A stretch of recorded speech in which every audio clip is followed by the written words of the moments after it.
La sombra de un nombre. La notoriedad persistente de Al Capone. Al Capone.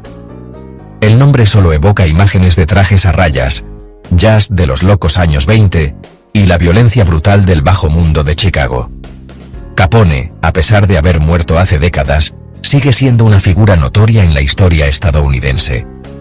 Es tanto un ícono cultural como un recordatorio del lado oscuro del sueño americano.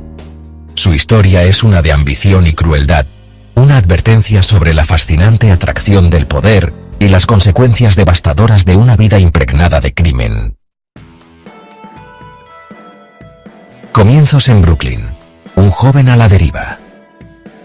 El camino de Al Capone hacia la infamia no comenzó en la ciudad de los vientos, sino en las bulliciosas calles del Brooklyn de principios de siglo. Nacido en 1899 de padres inmigrantes italianos, Alphonse Gabriel Capone experimentó una infancia marcada tanto por la pobreza como por la oportunidad. Era un estudiante brillante, pero se irritaba contra las estrictas reglas de su escuela católica. Dejó la escuela a una edad temprana, tomando trabajos ocasionales para ayudar a mantener a su familia. Se sintió atraído por las calles, donde se juntó con pandillas como la Five Points Gang.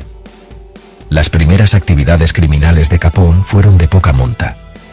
Pequeños robos, actos de vandalismo. Sin embargo, fue bajo la tutela de gánsteres mayores como Johnny Torrio, que comenzó a aprender las complejidades del crimen organizado. Perfeccionó sus habilidades como ejecutor, sus puños y su creciente reputación de brutalidad se convirtieron en sus activos más valiosos. Una pelea en un bar le dejó una cicatriz distintiva en la cara, lo que le valió el apodo de Scarface, un apodo que, según se informa, detestaba. La mafia de Chicago. La prohibición y el auge de un capo. En 1919, Torrio, sintiendo la oportunidad en medio del caos de la prohibición, llamó a Capone a Chicago. La ciudad estaba lista para la explotación. Su sed de licor ilegal alimentaba un floreciente mundo subterráneo. Capone prosperó en este entorno. Rápidamente ascendió en las filas de la mafia de Chicago de Torrio. Su crueldad y perspicacia para los negocios lo marcaron como un líder natural. Cuando Torrio escapó por poco de un intento de asesinato en 1925, un Torrio conmocionado cedió el control de la mafia a su protegido. Con solo 26 años, Al Capone era un capo. Presidió un vasto imperio criminal que se extendía por toda la ciudad, abarcando desde bares clandestinos y casas de juego hasta prostitución y extorsión laboral.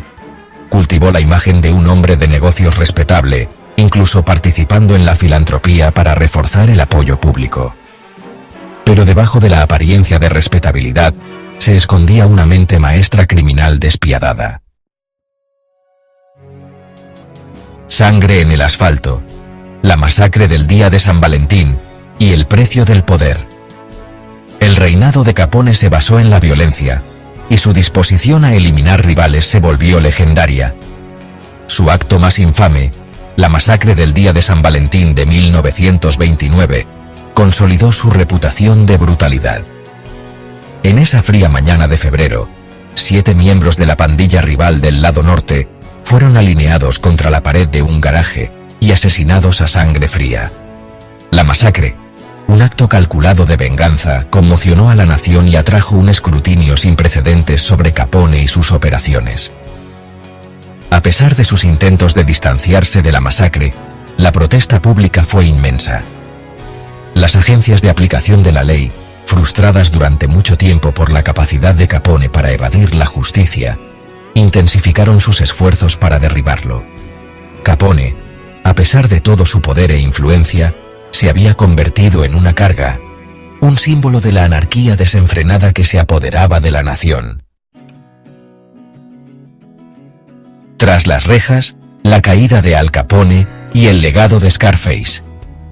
Al final, no fue la violencia lo que derribó a Al Capone, sino su lujoso estilo de vida y su flagrante desprecio por las leyes fiscales. En 1931, Capone fue declarado culpable de evasión de impuestos y sentenciado a 11 años en una prisión federal. El hombre que había parecido intocable, que había gobernado Chicago con puño de hierro, ahora era solo otro recluso.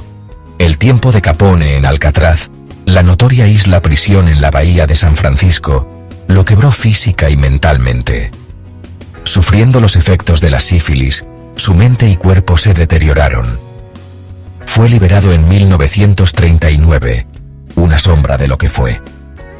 Pasó sus últimos años en reclusión, con la mente devastada por la enfermedad, hasta su muerte en 1947. La vida de Al Capone, aunque breve y brutal, continúa fascinando y horrorizando. Sigue siendo una figura compleja, un gángster despiadado que anhelaba legitimidad, un benefactor caritativo construido sobre una base de dinero ensangrentado. Su historia es un claro recordatorio de la naturaleza corrosiva del poder, la naturaleza seductora de la riqueza y las consecuencias perdurables de una vida vivida fuera de la ley.